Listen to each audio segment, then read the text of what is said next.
전능하사 천지를 만드신 하나님 아버지를 내가 믿사오며 그 외아들 우리 주 예수 그리스도를 믿사오니 이는 성령으로 잉태하사 동정녀 마리아에게 나시고 본디오 빌라도에게 고난을 받으사 십자가에 못 박혀 죽으시고 장사한 지 사흘 만에 죽은 자 가운데서 다시 살아나시며 하늘에 오르사 전능하신 하나님 우편에 앉아 계시다가 저리로서 산자와 죽은 자를 심판하러 오시리라.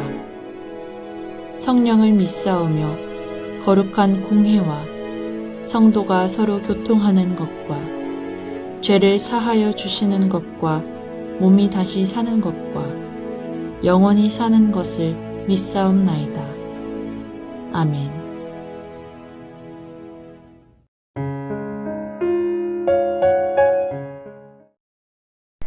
안녕하세요 성도 친구들. 자, 오늘은 입애굽이란 제목으로 함께 말씀을 나누고자 합니다. 자, 오늘의 본문 말씀 창세기 46장 3절에서 4절 말씀까지입니다. 자, 다 같이 한번 읽어보도록 할게요. 자, 준비 시작. 하나님이 이르시되 나는 하나님이라 내 아버지의 하나님이니 애굽으로 내려가기를 두려워하지 말라. 내가 거기서 너로 큰 민족을 이루게 하리라. 내가 너와 함께 애굽으로 내려가겠고 반드시 너를 인도하여 다시 올라올 것이며 요셉이 그의 손으로 내 눈을 감기리라 하셨더라. 아멘. 자, 부름부터 친구들 항상 출애굽만 들어봤을 겁니다. 그렇죠? 출애굽이 있으면 당연히 입애굽이 있겠죠. 자, 오늘은 이스라엘 백성들이 어떻게 애굽으로 들어갔을까요? 어떻게 애굽에서 지내게 됐을까요? 그 중심엔 과연 누가 있었을까요? 자, 오늘의 성경 본문 말씀에서 나왔듯이 오늘의 말씀의 주인공은 바로 요셉입니다. 꿈꾸는 요셉이라는 타이틀이 있는 요셉. 과연 요셉은 어떠한 사람이고 어떻게 하다가 이러한 꿈꾸는 사람이란 타이틀을 얻게 되었을까요? 준호사님과 같이 성경 속으로 한번 들어가 봅시다. 자, 요셉에 대해서 자세히 알고 싶으면 요셉이 어떻게 태어났는지, 그의 가족 구성원들이 어떻게 되었는지 우선 면밀히 한번 알아봐야 합니다. 요셉의 아버지는 야곱입니다. 그리고 야곱의 아버지는 이삭이고요. 이삭의 아버지는 바로 지난주에 전사님이 설교를 했던 그 성경 인물 바로 아브라함입니다. 이렇게 믿음의 가문에서 태어난 요셉, 야곱도 정말 믿음의 선배님이라 듣기 충분한 사람이죠. 이런 야곱에게는 정말 사랑하는 사람이 한 명 있었습니다. 그의 사촌 라반의 2명의 딸 중에 막내딸 바로 라헬을 사랑했죠. 첫눈에 뿅 갔어요. 성경에서 라헬을 이렇게 표현하고 있습니다. 곱고 아르이따우니. 야곱은 라반의 집에서 7년 동안 일을 하고 고생했습니다. 라헬을 자신의 여자가 됨을 라반에게 허락받기 위해 7년이란 시간을 인내했죠. 이 7년이란 시간, 정말 성경책에는 글자로 7년이라고 적어놔서 그냥 7년이 지났구나 라고 이렇게 막연하게 생각할 수 있는데, 여러분들 7년이란 시간 정말 길고 정말 깁니다. 군대 1년 9개월을 간다고 해서 막 정말 슬프고 가기 싫다고 땡깡 부리며 세상을 다 산 표정을 짓는 수많은 남자들을 봤습니다. 그리고 군대 간 남자친구와 마음이 멀어져서 헤어지는 여자친구들도 많이 봤고요. 왜 그럴까요? 1년 9개월이란 시간이 정말 그만큼 길다는 겁니다. 하지만 야곱은 한 여자를 위해서 7년이라는 시간을 보냅니다. 야곱은 얼마나 라헬을 사랑했는지 그 7년을 며칠같이 여겼더라 라고 성경에 적혀져 있습니다. 참 로맨틱하죠? 이러한 야곱 같은 남자 찾기 어렵습니다. 더 이야기하면 시간이 길어져서 야곱의 집안 사정은 여기까지 알아볼게요. 진짜 자세히 알아보면 야곱의 집안도 정말 파란만장합니다. 자, 그렇게 정말 야곱이 라헬을 사랑하고 또 사랑해서 낳은 아들 12명 중에 11번째 아들, 바로 요셉이 태어납니다. 왜 11번째 아들일까 생각되지만 라헬이 자녀가 생기지 않았습니다. 그래서 다른 부인들이 아들을 낳았고 라헬은 늦은 나이에 아들을 낳았어요. 그래서 11번째 아들인 거예요. 정말 사랑하는 라헬에게서 나온 첫 아들, 얼마나 사랑스럽겠습니까? 야곱도 사람이었어요. 그 자신이 정말 사랑한 라헬에게서 나온 요셉을 다른 형제들보다 더 관심 있어 했고요. 더 사랑했고 편애하기 시작했습니다. 그 증거가 바로 색동옷, 즉 채색 옷이었어요. 요셉의 형들은 당연히 요셉을 시기하고 질투하기 시작했습니다. 솔직히 요셉이 애굽으로 팔려가는 원인을 따져봤을 때 야곱이 많은 퍼센트지를 차지하고 있을 겁니다. 너무 티나게 차별했고 편애했으니까요. 어떤 사람이 차별을 좋아할까요? 편애를 좋아할까요? 형들은 한 번도 입어보지 못한 색동옷을 요셉에게 입히니 요셉이 자신의 아버지의 총애를 받는다는 것을 당연히 은연중에 알고 있었겠죠. 그래서 형들의 눈치를 전혀 보지도 않고 신경도 쓰지 않는 그런 사람으로 자랐을 겁니다. 지금으로 따지면 좀 개념이 없다고 해야 하나? 좀 이렇게 속된 말로 따지면 좀 싸가지가 없었다는 겁니다. 그래서 요셉은 자신이 꿈을 꿨을 때 그 말하지 않아도 되는 것을 말해서 형들에게 찍히는 원인을 제공해주는 순간이 바로 꿈입니다. 그리고 요셉을 애굽으로 애굽하게 만든 말이죠. 자, 6절 말씀입니다. 요셉이 그들에게 이르되 청하건대 내가 꾼 꿈을 들으시오. 어때요? 말이 좀 싸가지 없지 않나요? 형들, 내가 지난밤에 꿈을 꾸었으니 그 꿈을 한번 들어보시오. 이렇게 말하는데 어떤 형들이 좋아할까요? 어이가 없던 형들이 아휴, 저 미친놈이 어디까지 가나 한번 보자 라고 생각하고 그래, 무슨 꿈을 꾸었는지 우리에게 한번 들려주렴 이렇게 이야기한 후 꿈의 내용을 요셉이 들려줍니다. 첫 번째 꿈의 내용은 바로 밭에서 내 단만 일어섰고 당신들의 단은 내 단을 둘러서서 내 단을 향해 절하더이다. 이 말을 들은 요셉의 형들은 어떤 느낌이었을까요? 성경에는 더욱 그를 미워했다고 나와 있습니다. 창세기 37장 5절 말씀입니다. 다 같이 한번 읽어보도록 할게요. 준비 시작. 요셉이 꿈을 꾸고 자기 형들에게 말하매 그들이 그를 더욱 미워하였더라. 형들에게 거의 펀치를 날린 겁니다. 하지만 요셉은 어떤 친구라고요? 분위기 파악도 못하고 개념이 좀 없던 친구였어요. 형들이 첫 번째 꿈을 듣고 야, 요셉 뭐라 카노? 니 지금 할 말 다 했나? 이게 지금 머리가 아프나? 왜 이러지? 아침밥을 잘못 먹었나? 그러면 네가 우리의 왕이 된다는 거야? 네가 지금 우리 형들을 다스리겠다고? 요셉아, 너 맷돌 손잡이 알지? 맷돌 손잡이를 어이라 그래. 어이. 맷돌에 뭘 갈려고 집어넣고 맷돌을 돌리려고 하는데 손잡이가 빠졌네? 이런 상황을 어이가 없다 그래요. 황당하잖아. 아무것도 아닌 손잡이 때문에 해야 될 일을 못하니까. 요셉아, 지금 형의 기분이 그래. 어이가 없네. 네. 그런데 우리의 요셉 굴하지 않습니다. 아주 눈치가 참 있는 친구죠. 다시 꿈을 꾸고 형들에게 말합니다. 형들, 내가 이번에도 꿈을 꿨는데 형들은 당연히 듣기 싫겠죠. 요셉아, 쉿! 더 이상 말하지 말고 그냥 좀 가라. 하지만 요셉은 굴하지 않고 내가 꿈을 꿨는데 해와 달과 11별이 내게 절했어. 어때? 진짜 멋진 꿈이지? 이러한 꿈을 말한 요셉은 아버지한테도 어머니한테도 혼났습니다. 이번 일로 요셉의 형들은 요셉을 미워하는 게 아니라 증오하는 단계로 넘어갑니다.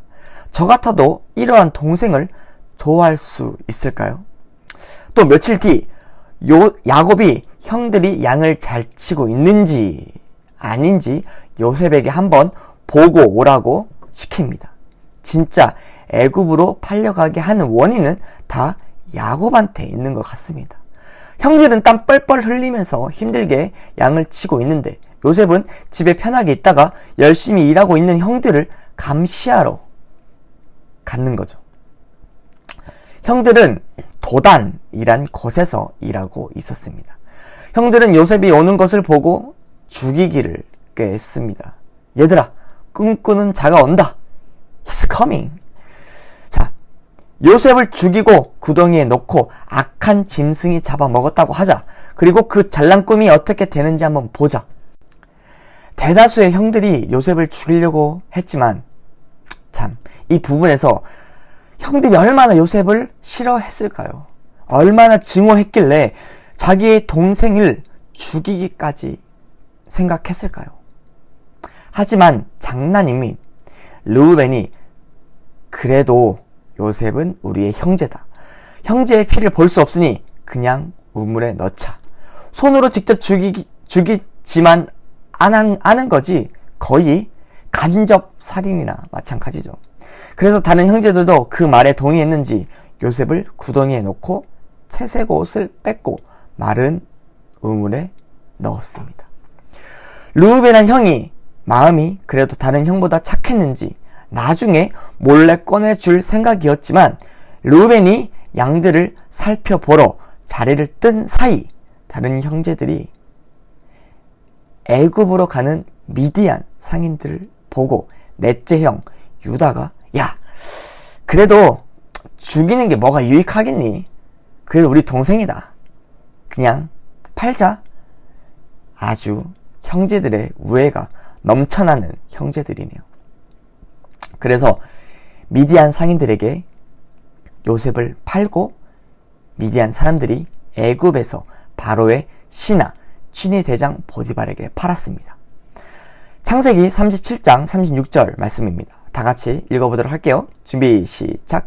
그 미디안 사람들은 그를 애굽에서 바로의 신하 취니 대장 보디발에게 팔았더라. 아멘. 이렇게 해서 요셉이 입애굽을 하게 됩니다.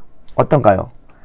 요셉이 하나님의 명령을 받고 하나님께서 애굽의 꿈에 나타나셔서 요셉아, 나는 전지전능한 너의 하나님 여호와이니라. 너희 형들이 일하는 도단 땅으로 가라. 거기로 가면 미디안 장사꾼들을 만날 것이다. 그런 다음 애굽으로 가면 바로의 친위 대장 보디발의 눈에 띄어서 너를 데리고 갈 것이다. 이렇게 말씀하셨나요? 아니에요. 요셉이 팔려간 나이는 17살 때입니다. 여러분보다 1살 많거나 2살 많거나 3살 많다는 거예요. 그리고 어떻게 애굽으로 갔나요? 바로 형들이, 자기의 피를 나눈 형들이 애굽 노예 상인에게 팔아서 강제로 끌려갔습니다. 처참하죠. 요셉 입장에서는 자신의 형제들에게 뒤통수 당해서 다른 나라로 팔려간 처지인 겁니다. 애굽은 전혀 새로운 땅이고요. 가장 발달된 도시였습니다. 처음 서울 오면 다들 입이 커집니다. 존사님도 당연히 그랬고요. 못놈의 빌딩들이 이렇게 많고 사람들이 이렇게 많은지 그냥 와, 사람 많다, 진짜 많다 이랬습니다. 목축업을 하던 곳 쭉 펼쳐진 광야에서 생활한 요셉이 생전 처음인 것들이 가득한 애굽이란 나라에 팔려가는 거예요. 관광하러 가는 게 아니에요. 하지만 하나님께서는 요셉을 통해서 하나님의 크고 은밀하고 놀라운 계획을 이루십니다. 저희들은 그 하나님의 놀라우신 계획들을 알 수 있는 방법이 있을까요? 아니요, 전혀 없습니다. 만약에 요셉이 애굽으로 가는 방법이 이러한 방법이 아니고 양을 치다가 애굽의 왕비에게 눈이 띄어서 요셉을 보니 참으로 아름답고 지혜가 충만하더라. 그래서 양자로 데리고 갔다. 이런 스토리로 애굽으로 애굽했으면 자만하지 않았을까요? 내 능력, 나의 힘으로 이 제국으로 들어왔고 나의 이 외모로 왕비에게 눈에 띄어서 지금은 남들이 원하고 바라는 궁궐에서 있지. 난 참 대단해. 나의 힘으로는 무엇이든 할 수 있어. 난 있잖아. 내 자신이 너무 자랑스러워. 이렇게 했으면 요셉이란 인물이 과연 있었을까요? 오늘날까지 하나님의 말씀인 성경책에 적혀져 있을까요? 모든 환경과 상황이 하나님께서 계획하신 것입니다. 사람들의 눈으로 볼 때는 정말 최악의 방법일지라도 우리 전지전능하신 나의 구주 하나님께서는 그 최악의 방법을 정말 한순간에 최고의 방법으로 바꿔줄 수 있는 능력을 가지신 분이십니다. 여러분의 상황이 이보다 더하나요? 요셉의 상황보다 더 암울하고 어둡고 힘들고 외롭나요? 전도사님은 중국 교환학생 갔을 때 중국어를 굉장히 유창하게 잘하고 싶었지만 안타깝게 못했습니다. 인사 정도만 할 수 있는 정도였죠. 그때 낯선 곳, 낯선 사람, 낯선 장소에서 지내는 게 얼마나 힘들까요? 전도사님이 정말 하나님한테 이불을 뒤집어 쓰고 펑펑 울면서 주님, 저 힘들어요. 저 못하겠어요. 저 너무 외롭습니다. 이렇게 하나님한테 눈물, 콧물 다 흐르면서 땡깡 부린 적이 있었습니다. 요셉은 불평하지 않았어요. 자신의 상황에 대해서 짜증을 내지 않았습니다. 그 모든 일에 최선을 다하고 성실하게 행동했고요. 언제나 하나님만 의지하고 바라보았습니다. 그래서 요셉을 입애굽을 시키셨고 출애굽이라는 놀라운 하나님의 역사의 시작점이 되고 하나님의 백성이라고 일컫는 흩어진 이스라엘 백성들을 한 곳에 정착시키고 하나님의 계획에 요셉이란 사람이 아주 훌륭하게 놀랍게 쓸 수 있었던 겁니다. 이렇게 우리의 생각과 보는 것과 느낌만으로는 하나님의 놀라우신 계획을 우리는 전혀 알 수 없습니다. 하지만 여기서 우리가 해야 할 행동은 그 상황에 낭망해서 좌절해서 넘어지는 것이 아니라 하나님만을 의지하고 하나님의 말씀만을 붙잡고 하나님이 나에게 해주신 약속을 붙잡고 부르짖는 겁니다. 하나님께. 이사야 43장 1절에서 2절 말씀 다 같이 읽어보도록 하겠습니다. 준비 시작. 야곱아, 너를 창조하신 여호와께서 지금 말씀하시느니라. 이스라엘아, 너를 지으신 이가 말씀하시느니라. 너는 두려워하지 말라. 내가 너를 구속하였고 내가 너를 지명하여 불렀나니 너는 내 것이라. 내가 물 가운데로 지날 때에 내가 너와 함께 할 것이라. 강을 건널 때에 물이 너를 침몰하지 못할 것이며 내게 물 가운데로 지날 때에 타지도 아니할 것이요 불꽃이 너를 사르지도 못하리니. 아멘. 천지 만물 그리고 나를 창조하신 여호와 하나님께서 지금 여러분에게 말씀하시고 있는 장면입니다. 은찬아, 두려워하지 말라. 내가 너를 구속하였고 내가 너를 지명하여 불렀나니 너는 나의 것이라고. 네가 어디로 가든지 내가 너와 함께 하겠고 어떠한 것들도 너를 침몰시키지 못하고 너를 해치지 못할 것이라. 너는 나의 아들이라. 이렇게 말씀하시고 있는 장면입니다. 이번 한 주 천지 만물을 창조하신 주님이 나의 아버지라고 인정하고 고백하며 세상의 흐름에 휩쓸리는 것이 아니라 담대히 하나님을 나의 입술로 고백하는 저희 푸른컴퓨터 친구들이 되길 간절히 소망하고 기도하겠습니다.